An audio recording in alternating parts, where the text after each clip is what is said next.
Buenas tardes con todos. Me es un placer estar acá y poder compartir con ustedes parte de los beneficios y bondades que tiene MikroTik y que las podemos aplicar en nuestras redes.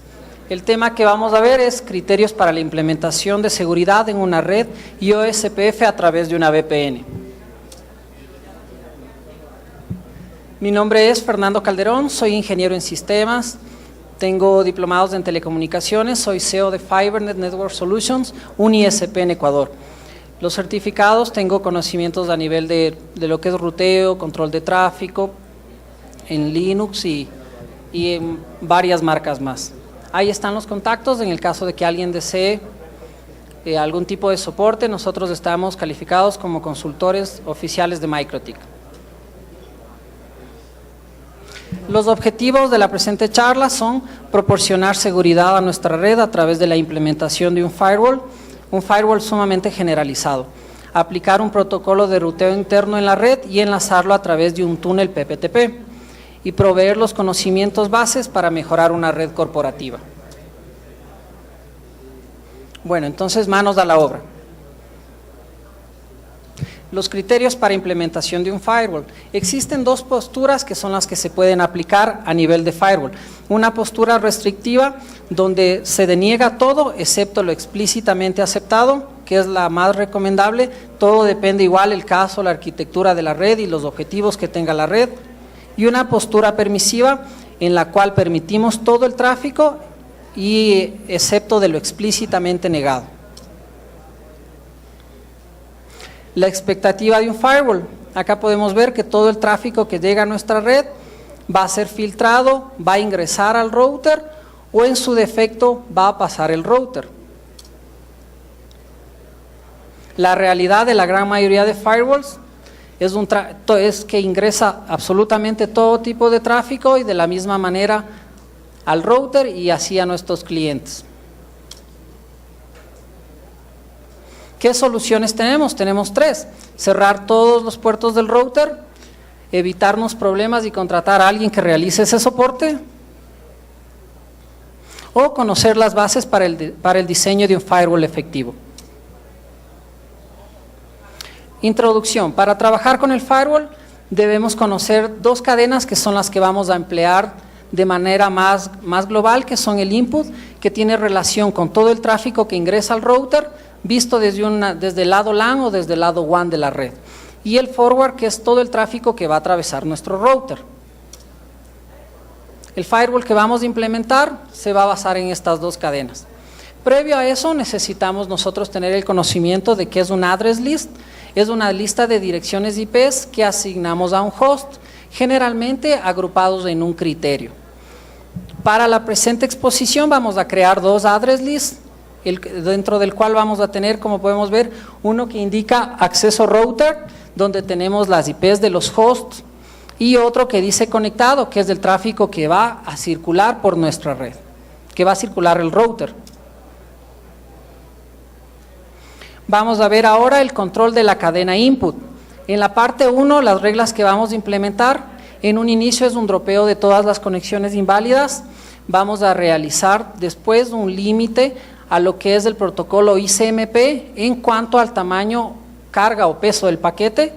Después vamos a permitir que ciertos usuarios o ciertos hosts puedan realizar un monitoreo en base al address list que cargamos previamente, y después vamos a permitir a los usuarios que ingresen con algún puerto determinado hacia nuestro router. Por ejemplo, puede ser algo en SSH, el mismo Winbox o una VPN con un puerto específico. Voy a indicarles un video donde se ve parte del trabajo de la primera parte del firewall.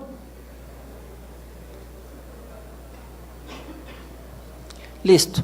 Iniciamos mostrando las conexiones inválidas, cómo realizarlos. Marcamos todo lo que entre al router a través del canal input y lo que realizamos es un drop en todo lo que ingresa a nuestro router, que tiene como conexión inválida. Posterior a eso, vamos a marcar todo el tráfico con protocolo ICMP, pudiendo especificar o no una interfaz de entrada. Vamos a crear aquí algo importante: tamaños de paquete ICMP que vamos a aceptar. En este caso estamos indicando que los paquetes a trabajar son los paquetes superiores a 100 bytes y que llegan al límite, si no estoy mal, de 65.532 bytes. Esos son los paquetes que entrarían dentro de esta regla, y esos paquetes, todos los paquetes que cumplan con esa condición van a ser dropeados. Posterior a eso, igual vamos a marcar todo lo que entre con protocolo ICMP y que esté con hosts registrados dentro del address list acceso router. Todos esos paquetes van a ser aceptados. Posterior a eso, vemos lo que son todo lo que ingresa a nuestro router con protocolo TCP y con algún puerto específico. Por ejemplo, aquí estamos con el puerto de Winbox, el 8291. Ese tráfico vamos a aceptar. Aquí también podemos agregar más puertos, como les indiqué previamente, SSH, Telnet o algún puerto en particular o de algún protocolo. Vamos a verificar ahí las IPs que tenemos en nuestro address list para el monitoreo. No sé si es que logran divisar bien, ahí vamos a ver un host que tiene la IP 10.10.31.30, el cual va a realizar un ping hacia el router. Ahí vamos a mostrar que es el host del que les estoy hablando.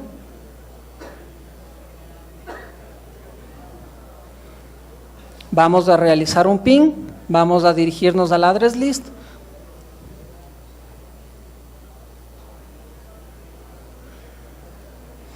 Y vamos a ver que nuestras 4 primeras reglas de firewall empiezan a marcar. Podemos ver que el protocolo ICMP ha sido aceptado y nos generó peticiones. En la columna bytes y packets podemos ver eso.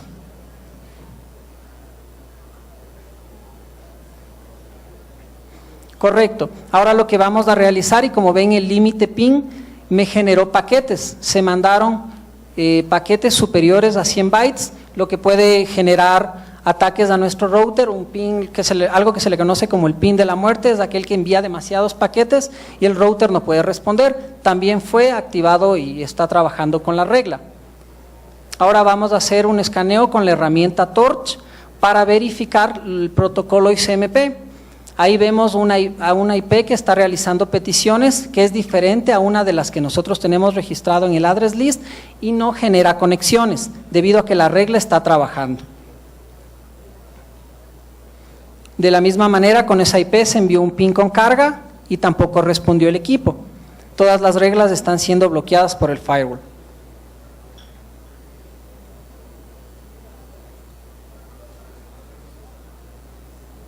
De la misma manera, vamos a verificar los puertos TCP de conexión a Winbox.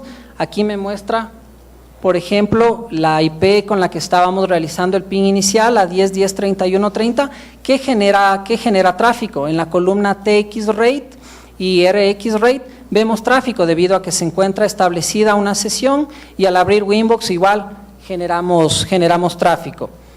Asimismo, se realizó una prueba con otro host para que ejecute Winbox, como lo vamos a ver a continuación.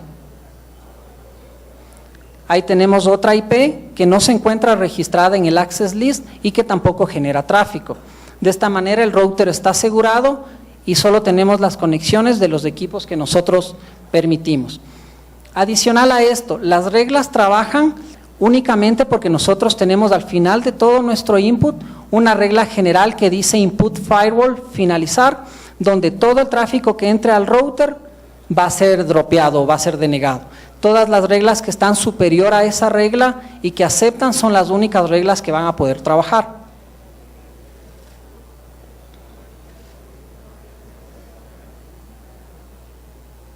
Esa es la regla de la que les indicaba.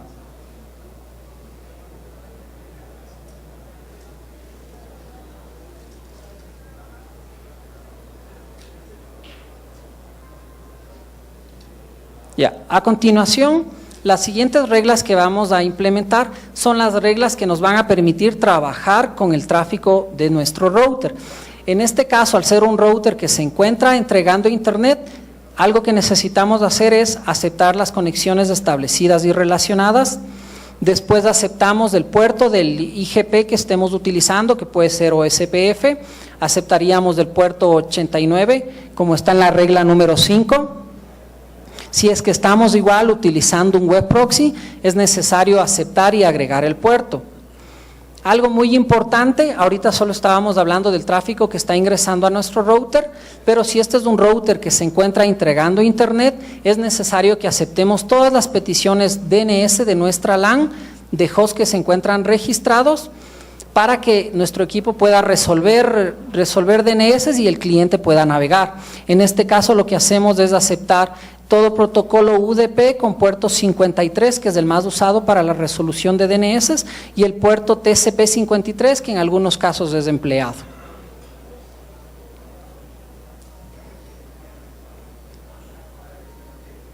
Posterior a eso, es necesario ya realizar un control del escaneo de puertos que se pueden generar contra nuestro router. Estas reglas es necesario aplicarlas, pese a que nosotros ya tenemos filtrado el tráfico y marcados cuáles son los clientes que van a atravesar nuestro router y los que van a monitorear, porque puede que uno de estos usuarios tenga virus o esté generando algún ataque. Entonces lo que debemos realizar inicialmente es el escaneo de puertos secuencial que se realiza en protocolo TCP, después realizamos una supresión de los ataques DNS, denegamos ese ataque. Si empleamos un web proxy es necesario igual bloquear el acceso a ese web proxy desde la LAN. Eliminamos algo que se conoce como DNS caché, que son las peticiones DNS desde nuestra WAN, y cerramos finalmente el firewall. ¿Cómo lo hacemos? Parte de las reglas más importantes, o bueno, que yo consideré más importantes para mostrarles, es lo que es el escaneo de puertos y el ataque de denegaciones de servicio. Entonces, el escaneo de puertos, ¿qué es? Es una indagación secuencial que realiza un atacante a través de los puertos TCP.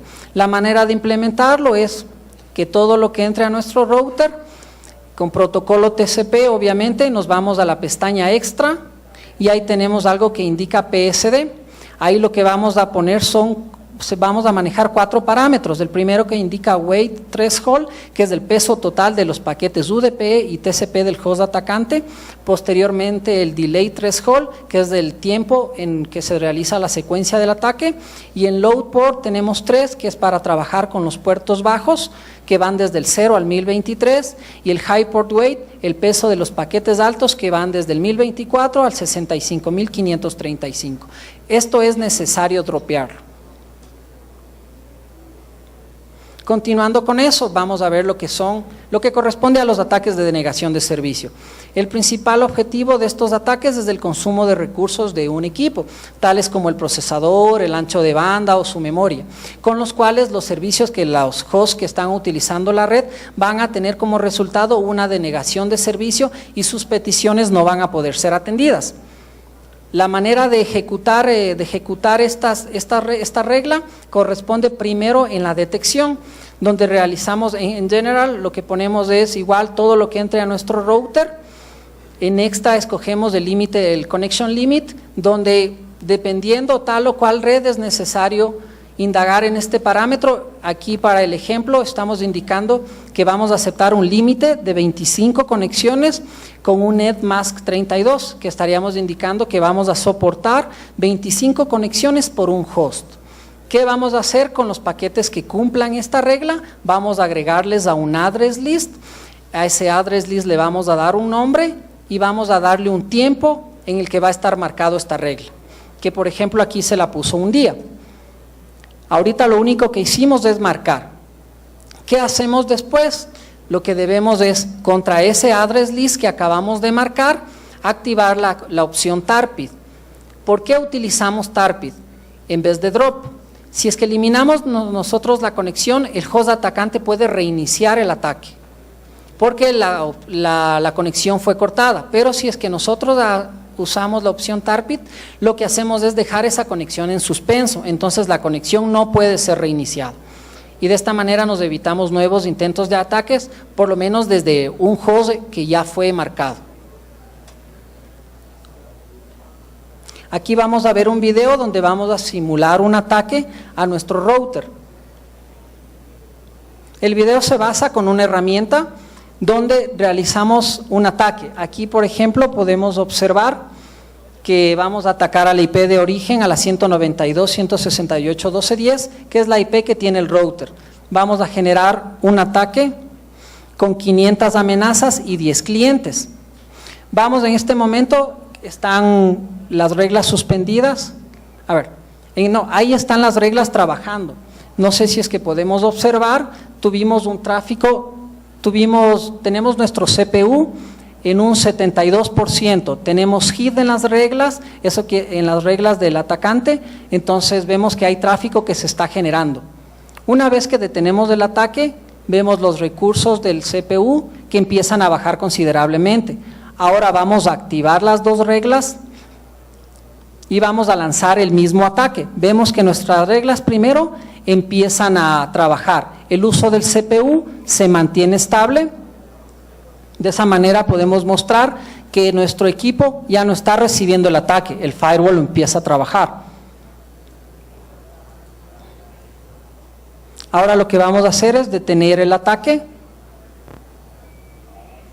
y vamos a verificar el address list para ver si es que esta IP está entrando en la lista negra que previamente marcamos. La IP desde la que estuvimos generando el ataque empezó a ser marcada y va a tener un tiempo que empieza a disminuir de un día durante el cual esa IP no va a poder realizar el mismo ataque.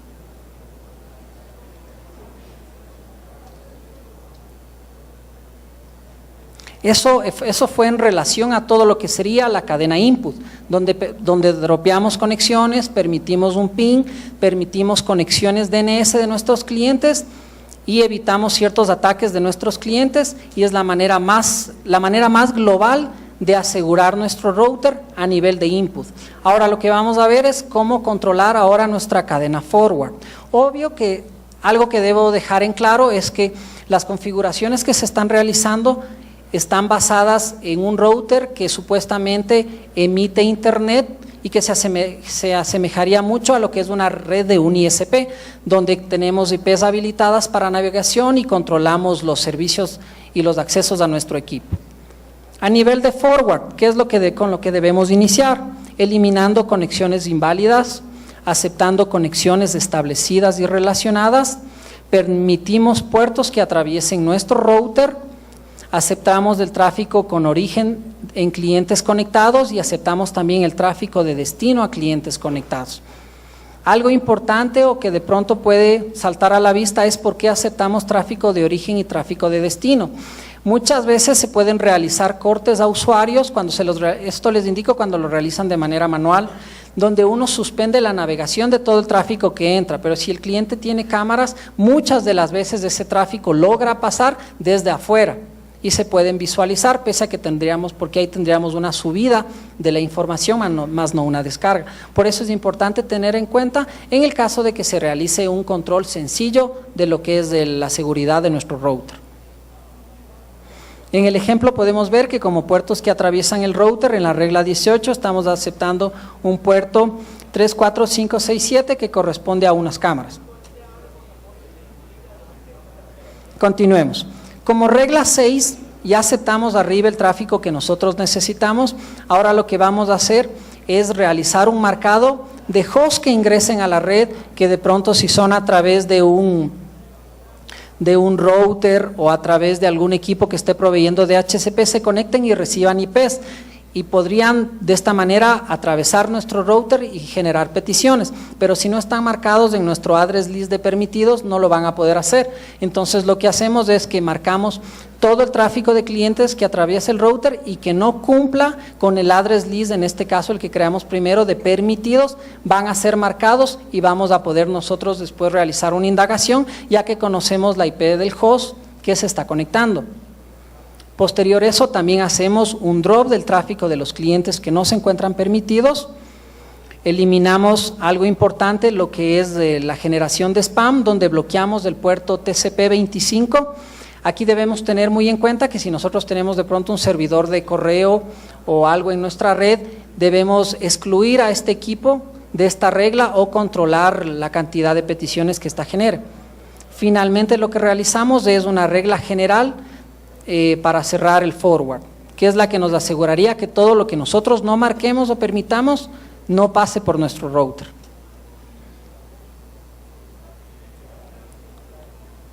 Ahora vamos a ahondar un poquito más en lo que son las conexiones de los hosts no permitidos. Lo que hacemos, como les indiqué previamente, es crear un address list. Aquí podemos ver que se han generado 42 paquetes y al lado tenemos unos bytes de las conexiones que empezaron a llegar, y lo que realiza el firewall, como podemos ver, es que crea dinámicamente un address list que dice no autorizados, el cual igual fue configurado para que ese address list se mantenga por 24 horas. Es configurable que dependiendo de las necesidades de la red puede manipularse. Ahora, cambiando de tema, algo sobre lo que les quería hablar además es manejar OSPF, ruteo dinámico, a través de una VPN. Es algo necesario cuando nosotros manejamos un par de o varias sucursales y tenemos direccionamiento público diferente en cada una de ellas, pero nosotros queremos manejar la red y administrarlos desde un solo punto. Esto es posible realizar a través de la manera más fácil, como la voy a indicar, es a través de PPTP, puede ser un L2TP, IPsec o un túnel EOIP.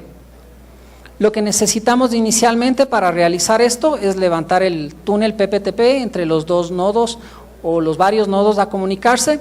La forma más fácil es dirigiéndonos al menú PPTP, activamos el servicio y lo que hacemos es configurar un secret, donde creamos el nombre de la conexión, asignamos un password o una contraseña, indicamos el tipo de servicio que vamos a utilizar, en este caso va a ser PPTP, y podemos generar un profile.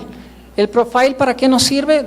Aparte, tiene muchas funcionalidades el profile, pero nosotros en este caso vamos a realizar para generar una IP de origen para la conexión y una IP de destino basados en un pool, debido a que podemos tener la conexión de uno o varios routers contra este router o este nodo central. El diagrama de la conexión a realizarse, aquí vemos que tenemos un router 1 en la parte izquierda que va a tener como IP de origen del túnel la 172.16.1, esa sería la dirección IP, y al otro lado se va a asignar la 172.16.102. Esto va a fluir a través del internet, donde en el un extremo de la red tenemos una IP pública y en el otro lado podemos tener una estática o de la misma manera una pública. Nuestra idea que es comunicar las LAN de los dos lados o los segmentos de red que nosotros deseamos se involucren en la negociación. Una vez que en el lado del router principal creamos el PPTP server, debemos dirigirnos al router branch o de la sucursal y generar el PPTP client. Lo que hacemos es igual, crear una interfaz PPTP, nos conectamos y ponemos la IP pública o el Dynamic DNS que tenga nuestro router principal, colocamos el usuario, colocamos la contraseña. Y al poner estos parámetros, si es que nuestro router, obvio, tiene permitido el ingreso de ese puerto, como ya configuramos un firewall, entonces, de ser satisfactoria estos parámetros, como vemos en el gráfico de la derecha, vamos a tener el túnel en la parte izquierda donde indica Enable, Running y Connected. El túnel está activo, corriendo y conectado. Para verificar la conexión del túnel, lo que debemos hacer es realizar un pin, por ejemplo, desde nuestro router principal a la IP de destino del otro lado del túnel. Aquí realizamos un pin a la 172.16.102 que tiene relación con la IP del lado del túnel del router branch o de la sucursal y escogemos la interfase, que en este caso sería la interfaz dinámica que se creó, el PPTP Connection, y vemos que tenemos respuesta del equipo. Entonces, desde este momento nosotros ya tendríamos una conexión con el router de la sucursal. Solamente una conexión al router, más no a su LAN. Ahora, el objetivo es levantar OSPF en los dos lados, donde en un extremo vamos a tener un segmento de red que va a poder comunicarse con el otro extremo y viceversa. La conexión aquí es bidireccional. ¿Cómo realizamos eso? Necesitamos primero levantar OSPF en el router principal. Aquí, si es que este router tiene OSPF a nivel de su LAN, manejamos una configuración y si vamos a querer enlazar y compartir redes a través del túnel, necesitamos generar una nueva área, necesitamos agregar la red que va a trabajar en esa negociación, que en este caso sería la 172.16.100.0/30, que nos daría como host hábiles el 1 y el 2, que son los que forman parte de la negociación, y esas agregar al área nueva. Posterior a eso, lo que nosotros debemos crear es una nueva instancia. No podemos trabajar ya con la instancia con la que trabajaríamos para distribuir OSPF a nivel de nuestra LAN. Vamos a crear una instancia nueva. En el lado izquierdo, donde indica OSPF R1 Core, podemos ver que este router, bueno, tiene un nombre, tiene un router ID que corresponde a la interfaz lógica o una de loopback que hemos creado y que tiene ese direccionamiento. Para realizar una configuración rápida, pero más no la mejor en OSPF, lo que vamos a hacer es redistribuir las rutas por defecto como tipo 1, debido a que este router sería el ASBR, el que tendría conexión a internet. Vamos de la misma manera en este router a redistribuir las rutas conectadas y vamos a redistribuir las rutas estáticas. Eso para levantar OSPF de la manera tradicional a nivel de nuestra LAN. Ahora, como indicamos que vamos a generar una nueva instancia, esta nueva instancia va a tener, va a tener otro nombre, el mismo router ID, porque podemos valernos de la misma interfaz virtual, y no vamos a redistribuir la ruta por defecto, tampoco vamos a redistribuir rutas conectadas y tampoco vamos a redistribuir rutas estáticas. Lo que me interesa en este caso es redistribuir otras rutas OSPF como tipo 1.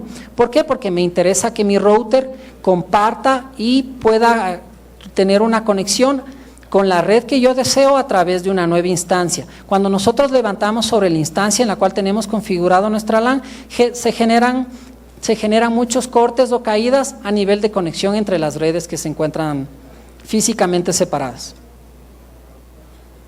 ¿Cómo hacemos esto?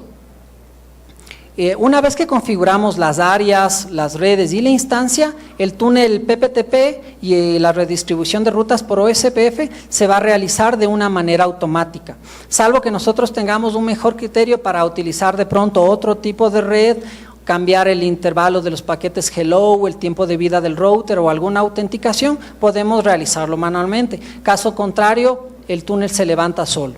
Aquí podemos ver que tenemos la letra D junto a la interfaz PPTP, que nos indica que es una conexión OSPF dinámica, y abajo tenemos el OSPF que se está generando a nivel de la LAN, el cual sí fue configurado manualmente. Vemos que ahí tenemos una autenticación basada en MD5, el nombre de la clave, el tipo de red que es punto.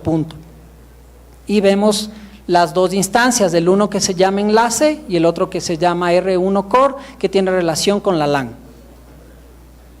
Ahora, una vez que ya levantamos OSPF en nuestro router principal, lo que sigue es levantar OSPF en nuestro router de la sucursal. Lo que vamos a hacer es los mismos pasos que realizamos en la primera configuración, creando un área diferente sobre la cual va a ir la red que indicamos, la del túnel, la 172.16.100.0/30, y agregamos de esta red que deseamos distribuir. Aquí vemos que tenemos la red de backbone, que no tiene este lado del router, como vemos en la gráfica, solo tiene conectado una P, no tiene otro router para realizar OSPF sobre la LAN, sino solamente una P. Entonces no necesito en el área de backbone conectar absolutamente nada. Lo que hacemos es crear un área externa, le cambiamos el nombre y ponemos otro área ID. Posterior a eso vamos a crear las redes que van a intervenir en la negociación, en este caso la del túnel y la red que nosotros deseamos distribuir, conectados sobre la área que creamos previamente. Y posterior a eso creamos una nueva instancia para negociar el tráfico que viajará por OSPF sobre el túnel. Y de la misma manera OSPF se levantará automáticamente. Aquí podemos verificar ya en la pestaña Neighbors de OSPF que estamos conectados a la instancia enlace, el router ID estamos ahorita viendo desde el lado del cliente, la dirección IP que es la 100.2 que le corresponde a ese lado del túnel, la interfaz sobre la cual está corriendo OSPF que es el PPT Connection, la prioridad que tiene y podemos ver en la parte de abajo la adyacencia que indica el tiempo que ya llevaba levantado el túnel. Y algo muy importante en la parte inferior izquierda nos indica el state del OSPF, que en este caso es full, donde ya se encuentra recibiendo y transmitiendo información. Ahora nos vamos a la pestaña rutas, allá podemos ver todas las rutas que se encuentran inyectadas o aprendidas en nuestro router.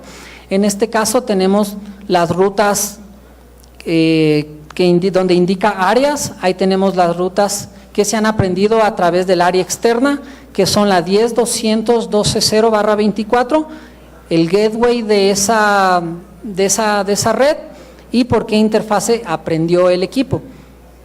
Dando doble clic sobre esta podemos ver igual la instancia que indica enlace, el área, la red de destino, cuál es el gateway, por qué interfaz o CPF y el costo que tiene esa conexión. ¿Cómo verificamos la conexión entre las redes? Para eso en este momento utilizamos la herramienta Traceroute, donde realizamos desde el router principal una traza hacia la IP, por ejemplo la 10.200.12.3 que forma parte de la red del otro lado, con protocolo ICMP, y vemos que en la parte de abajo que el primer salto es de la IP del otro lado del túnel a 172.16.102 y abajo tenemos ya la IP de destino a la cual nosotros podemos llegar, con lo cual vemos que el equipo ha cumplido lo que nosotros deseábamos y podemos conectar las dos redes. Eso fue a nivel de router principal contra la red del otro extremo. Ahora, a nosotros lo que nos interesa no es tener una conexión desde el router, sino tener una conexión igual desde nuestra LAN. Como OSPF está redistribuyendo todas las rutas, igual estas rutas van a ser inyectadas en los routers de OSPF que siguen en la LAN del router 1. Lo que hacemos es de la misma manera realizar un tracer ya desde un cliente de la LAN hacia la 10.200.12.3 que corresponde a la IP que les había indicado. Tenemos como principal, como la primera IP a la que llegamos, la 10.10.21.1, que es el router, un router de OSPF de la LAN de router 1. Segundo, llegamos ya a router 1, después llegamos a la IP del punto y después ya llegamos a la red. De esta manera hemos logrado enlazar dos redes, redistribuirlas por OSPF e indicar qué redes son partes de la negociación. Eso sería todo, muchísimas gracias. Si alguien tiene preguntas. No, bueno, muchas gracias.